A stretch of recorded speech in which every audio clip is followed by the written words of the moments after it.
ما قدر اللہ حق قدرہ، تو ان لوگوں نے اللہ کی قدر نہ کی جیسا کہ کرنی چاہیے تھی۔ اللہ کی قدر کیا ہے؟ ہم کیا اللہ کی قدر کریں گے؟ اللہ کی قدر یہی ہے کہ اس کے سامنے سجدے کیے جائے، اس کی عبادت کی جائے، اسی کو الہ مانا جائے، اسی کو رب مانا جائے، اس کے سوا کسی اور کو خدا نہ مانا جائے۔ یہ اس کی شان ہے۔ اور جب انسان رب کے سوا کسی اور کو رب بنا لے، کسی اور کو خدا بنا لے، کسی اور کو الہ بنا لے، کسی اور کو معبود بنا لے، تو اس نے پھر اپنے رب کی قدر نہیں کی۔ اللہ فرماتا ہے ان اللہ لقوی عزیز، اور بے شک اللہ تعالیٰ بہت قوت والا غالب ہے۔ تو اللہ تعالیٰ تو وہ ہے جو بہت قوت والا ہے، بہت غالب ہے۔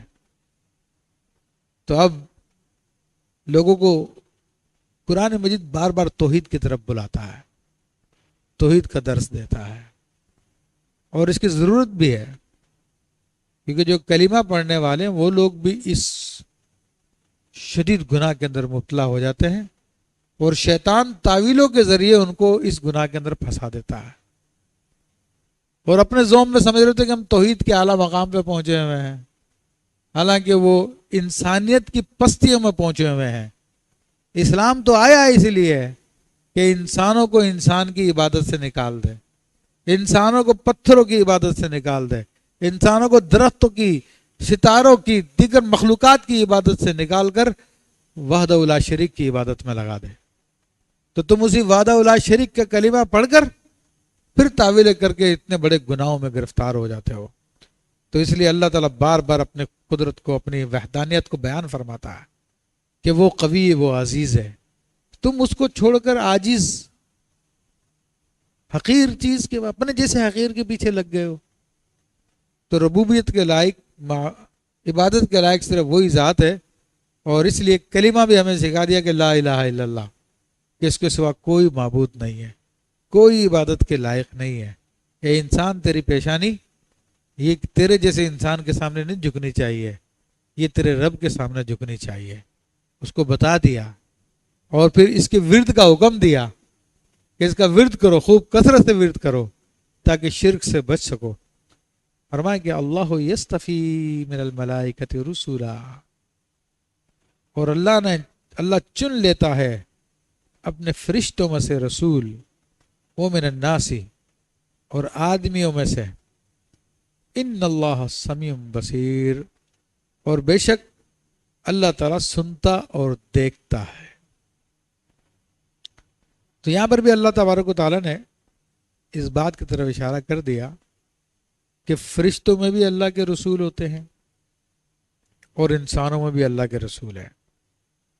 اب فرشتے جو ہے اللہ کے رسول ہے، وہ کام کیا کرتے ہیں کہ اللہ کا پیغام لے کے رسولوں تک لے کر آتے ہیں، نبیوں تک لے کر آتے ہیں۔ پھر انبیاء کرام علیہ السلام اللہ کے رسول اس اعتبار سے کہ وہ اللہ کا پیغام لے کر بندوں تک پہنچاتے ہیں۔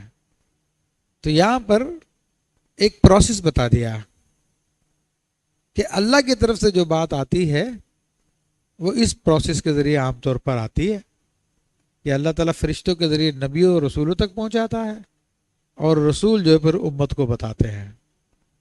وہ براہ راست بھی بتاتا ہے اپنے رسولوں کو، لیکن عموماً جو قاعدہ وہ یہ ہے۔ تو اس لیے کوئی بات اگر تمہارے سامنے آ جائے تو چاہے وہ کیسی بات کیوں نہ ہو، جب تک کہ اس پروسیس سے نہ آئے اس کا اعتبار نہیں ہے۔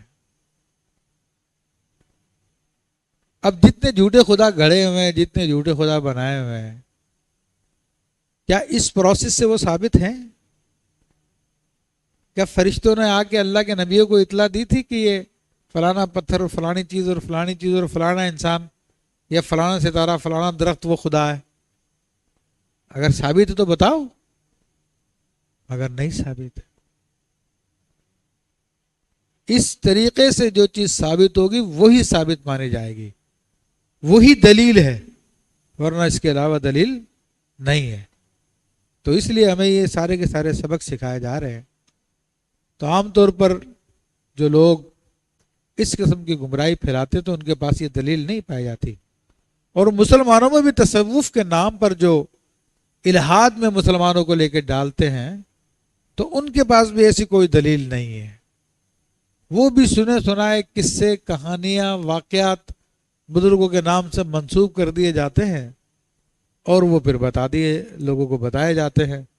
اب لوگ سمجھتے ہیں یہ داڑھی والا آدمی ہے, یہ نیک آدمی لگ رہا ہے, شکل سے بھی اچھا لگ رہا ہے, یہ کوئی جھوٹ تو نہیں بولے گا. لیکن جب اس سے دلیل پوچھی جائے تو دلیل نہیں ہوگی اس کے پاس. وہ کہتے جی فلاں بزرگ نے کہا ہے, جی فلاں بزرگ نے کہا. فلاں بزرگ نے بھی کہا ہے تو بزرگوں کی بھی وہی بات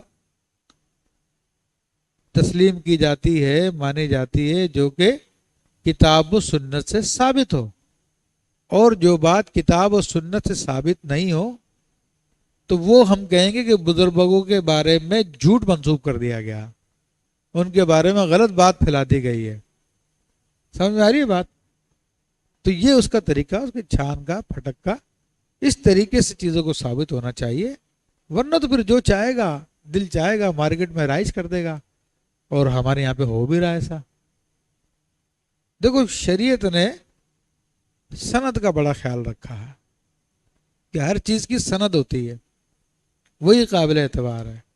اس لیے فرمایا کہ الاسناد من الدین, کہ سند جو ہے وہ دین کا حصہ ہے.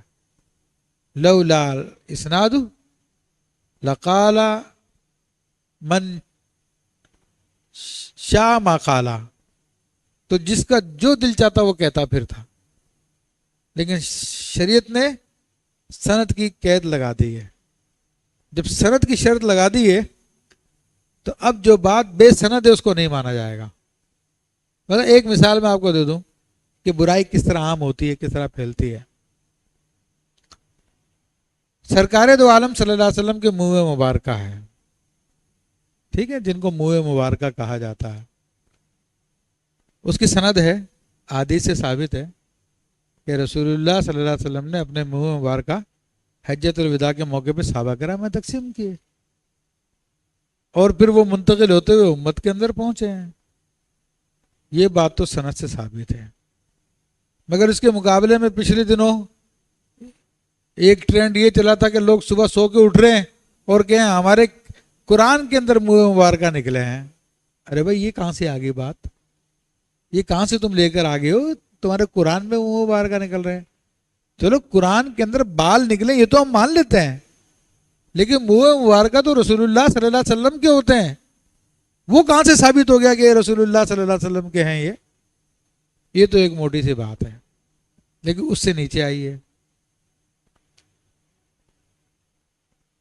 آج سے 20-25 سال پہلے یہ ہمارے ساتھ بزرگ بیٹھے ہیں, سفید ریش ہے ماشاءاللہ, اور بھی ان کے علاوہ بیٹھے ہوئے ہیں سفید داڑھی والے حضرات. ان سے میں کہتا ہوں آپ بتائیں کہ آج سے 25 سال پہلے 30 سال پہلے کیا آپ نے کبھی سیدنا ابو بکر صدیق کا منہ مبارکہ سنا تھا؟ کیا آپ نے کسی حضرت عمر فاروق یا کسی اور صحابی کا سنا تھا؟ کیا حضرت علی کا منہ مبارکہ سنا ہے؟ کیا حضرت امام حسین کا منہ مبارکہ سنا تھا؟ کیا حضور غوث پاک کا منہ مبارکہ سنا تھا پہلے؟ میں آپ کو شرط یا یہ بات کہہ سکتا ہوں کہ آپ نے یہ بات کبھی نہیں سنی ہوگی. یہ 20-25 سال کے اندر شیطان نے انہی جھوٹے صوفیوں کے ذریعے یہ چیز داخل کی کہ انہوں نے کہا کہ یار یہ تو کمائی کا اچھا ذریعہ, لوگ آ کے نذرانے دیتے ہیں, تو اب ان لوگوں نے اپنے کمانے کے لیے جو ہے بغیر سند کے منہ مبارکہ رائج کر دی ہے. حضرت ابو بکر صدیق کا بھی آ گیا, صحابہ کرام کے آ گئے ہیں, اہل بیت کرام کے آ گئے ہیں منہ مبارکہ. تو آپ نے سنا عبدالستار بھائی کبھی, آپ بزرگ پیچھے بیٹھے ہیں, آپ نے کبھی سنا کہ حضور غوث پاک کا منہ مبارکہ آج سے 25-30 سال پہلے؟ نہیں سنا, کسی نے نہیں سنا. یہ 25-30 سال کی کہانی ہے عزیزان محترم. تو اب یہ اچانک کہاں سے آ گئے؟ چلو 1400 سال سے کتابوں کا ذخیرہ دیکھ لو, کتنی علماء نے کتابیں لکھی ہے. کیا کسی حدیث کی کتاب میں حضرت ابو بکر صدیق کا منہ مبارکہ کا ذکر آیا؟ یا اہل بیت کرام کے منہ مبارکہ کا ذکر آیا کسی کتاب میں بتا دو. آپ کو کہیں بھی اس کا ذکر نہیں ملے گا.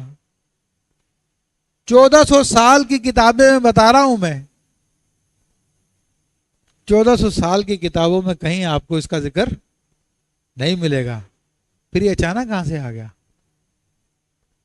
اسی طرح بزرگان دین کے حوالے سے بہت ساری چیزیں منسوب کر دی جاتی ہے، اور وہ منسوب کرنے والا جھوٹا صوفی ہوتا ہے. اپنی شہرت بنانے کے لیے کہتا ہے جی فلاں بزرگ کی چیز ہے میرے پاس آ گئی ہے.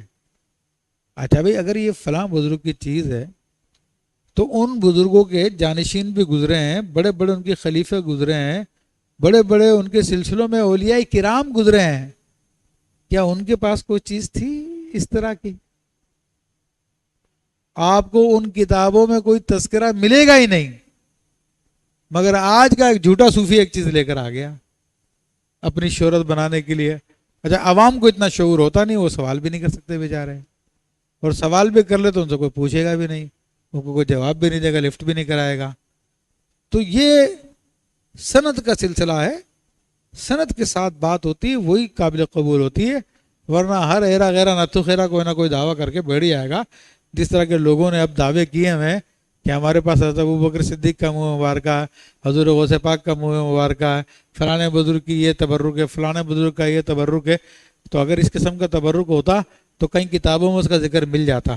جب کتابوں میں ذکر نہیں تو سمجھ لیجئے کہ یہ نیا ایک شوشہ چھوڑا گیا. اللہ تعالیٰ سب کو اس سے بچائے.